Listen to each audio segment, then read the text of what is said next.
Sebenarnya kalau mau dikata aman, investasi ya, tidak ada investasi yang aman. Selamat datang di Bitcoin Goceng. Kami merupakan channel yang melakukan pembelian Bitcoin dengan Nominal Rp5.000.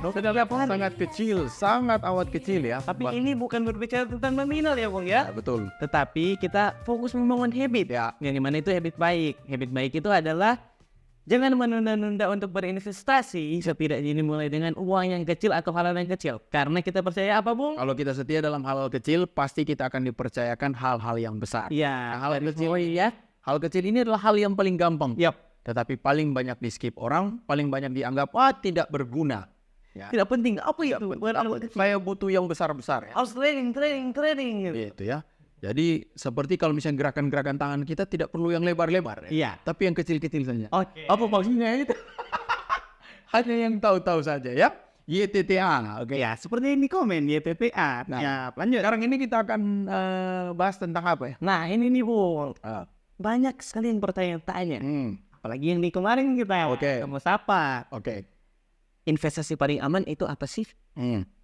Ya, jadi by the way, tadi katanya temu sapa, yaitu di private community kita sudah mulai aktif, tapi baru di tahapan kita saling kenal dulu satu sama lain. Iya. Karena tujuan utama di private community itu selain kita memiliki portofolio yang berkembang bersama, skill dan kapasitas kemampuan akademik yang berkembang, tapi juga networking ya Bung. Iya, networking paling penting juga. Paling penting, jadi bisa kenal satu sama lain. Nah, walaupun memang awal mula kemarin baru bilang nama ya ibaratnya. Jadi kalau pengenalan lebih lanjut mungkin ada dengan berjalannya waktu. Iya. Tenang, 1 tahun tuh panjang.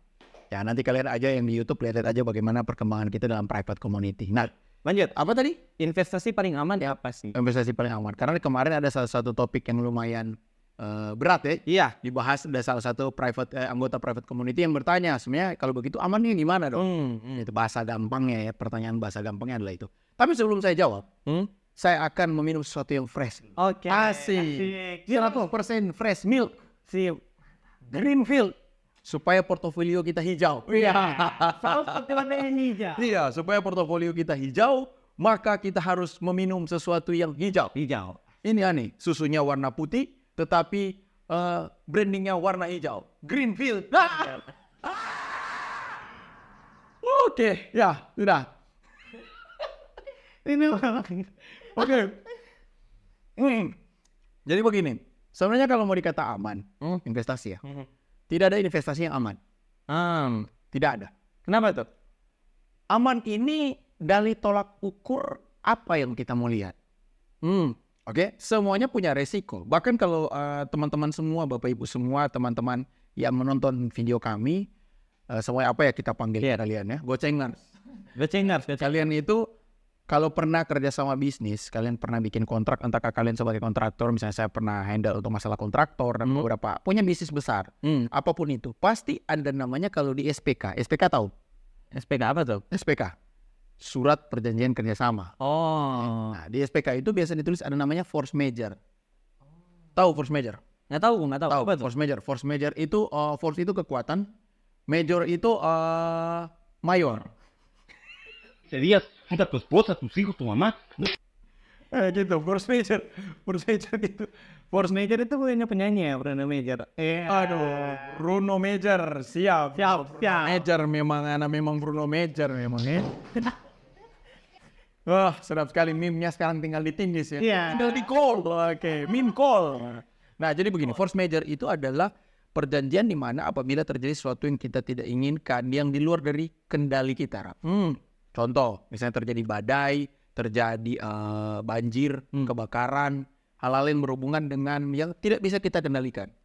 Berarti kan di dalam dunia ini ada namanya sesuatu yang bisa kita kendali, ada yang di luar kendali. Lawan katanya ya. Ya, jadi di luar kendali itu yang tidak aman. Jadi kalau kembali ke investasi, ada hal yang bisa kita kendalikan, ada yang tidak bisa kita kendalikan. Contohnya? Oke, contoh paling gampang. Yang bisa kita kendalikan dulu. Iya. Yang bisa kita kendalikan adalah kita melakukan riset, kita melakukan analisa, kita belajar dengan betul instrumen investasi apa yang aman, bukan aman, investasi yang apa yang bagus. Contoh, kita mau investasi apa? Emas. Kita pelajari emas ini apakah emas futures atau emas fisik.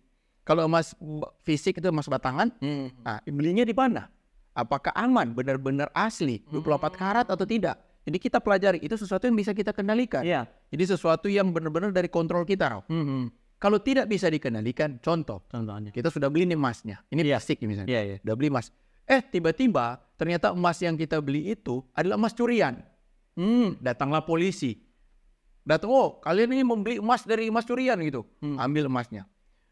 Itu kan mungkin bisa jadi belinya di sembarang tempat. Beli yang terpercaya. Jangan salah. Antam kemarin kasus loh. Oh iya. Nanti bisa dicari. Saya nggak mau kupas di sini. Kasus jadi itu gugatnya sana sini loh. Mungkin nanti kalau pada saat di editing, editor tuh bisa masukin nih bagian ini ya. Iya. Bagian ini ya. Masukin edit. Masukin ya. Jangan cuma masukin hal-hal yang berbau ini ya. 2000 pas 15.750. Ya, itu mau masuk di hal-hal yang meme saja ya. Jadi gitu kira-kira. Jadi sebenarnya tidak ada aman. Bahkan contoh misalnya investasi kita berinvestasi pada saham Garuda Indonesia. Oke. Siapa yang tidak kenal Garuda? Ya, tidak kenal. Kalau Anda tidak tahu Garuda berarti Anda satu tidak pernah naik pesawat.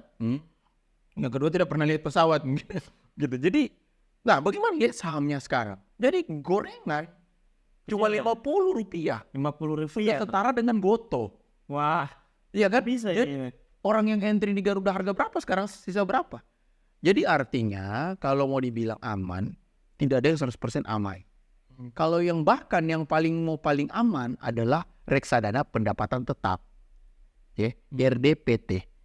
RDPT, reksadana pendapatan tetap. Itu artinya kita membuat uang untuk membeli surat utang negara yang bayar kita, bunga yang bayar kita. Nah, kan kita investasi taruh uang, nanti ada orang yang kembaliin uangnya. Iya dong. Yang kembalikan keuangannya adalah negara itu sendiri.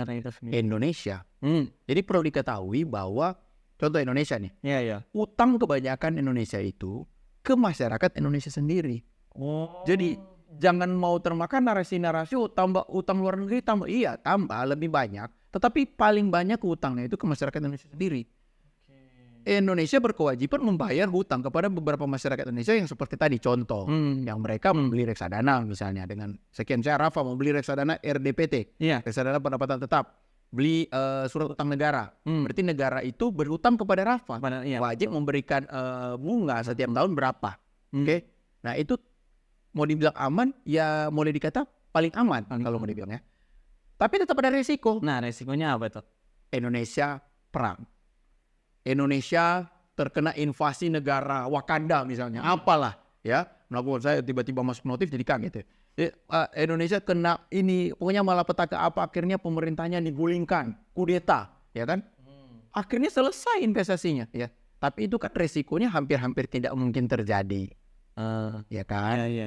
Ya. Tetapi ada dong, ada kemungkinan, ada dong.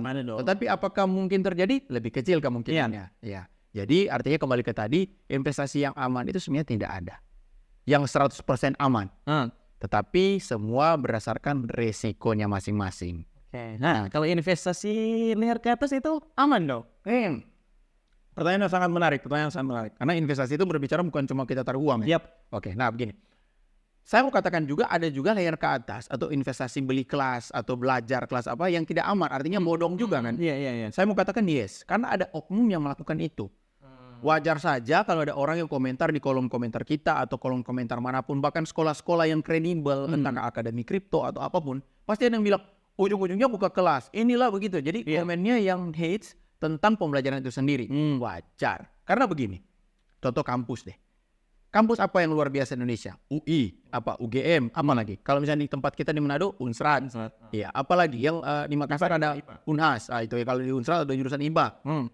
Sekarang saya tanya, apakah 100% mereka menghasilkan lulusan mahasiswa yang sekarang 100% semua lulusan sudah punya kerjaan? Sudah sukses atau sudah punya kerjaan? Tidak kan? Tidak. Banyak kan yang juga memang banyak yang berhasil, tapi banyak juga kan yang pengangguran, yang tidak punya pekerjaan, tidak sukses. Entah jadi apa sekarang, mungkin bisa jadi ada yang kriminal.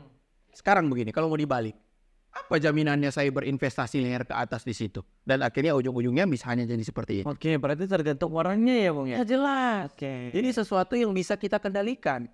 Sama seperti kelas-kelas tadi, kalau misalnya ada orang bilang, ujung-ujung mau ke kelas, ujung-ujungnya ini investasi liar atas bodong. Saya wajar dan saya memaklumi. Saya sangat memaklumi orang yang komentar dan berpikir seperti itu. Karena tidak semua ujung-ujung bisa menghasilkan hal yang baik.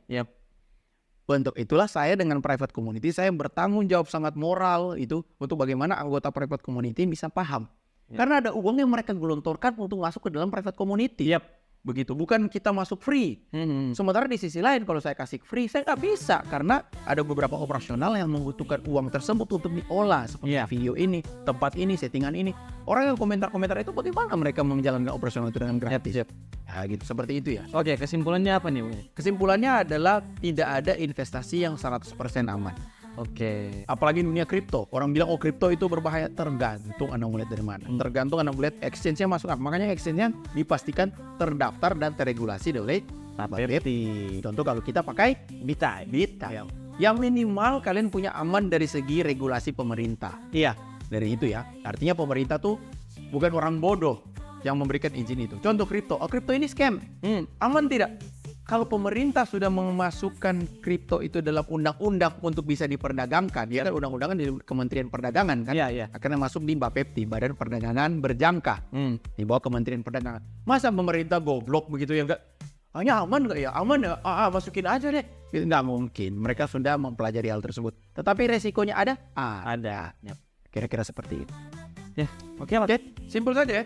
Jadi jangan terlalu banyak kompleks-kompleks berpikir tentang investasi aman atau tidak. Ada dua hal tadi. Ada hal yang bisa kita kendalikan, ada yang tidak bisa kita kendalikan, yaitu hal-hal yang bisa saja terjadi. Untuk itu, untuk hal yang kita bisa kendalikan, belajar dengan baik, investasi layar ke atas, tanya-tanya orang lain, gabung dalam private community apapun, tidak perlu dengan kita. Cari yang lain saja yang kalian rasa cocok dengan kantong kalian, dengan gratis kalian, terserah apapun. Karena kita nggak mau klaim bahwa kita yang terbaik gitu. Ya, setidaknya kalian berkembang di kelas yang kalian pilih ya. Iya, di manapun kalian mau, dimanapun kalian itu bisa berkembang ya. Yap, betul.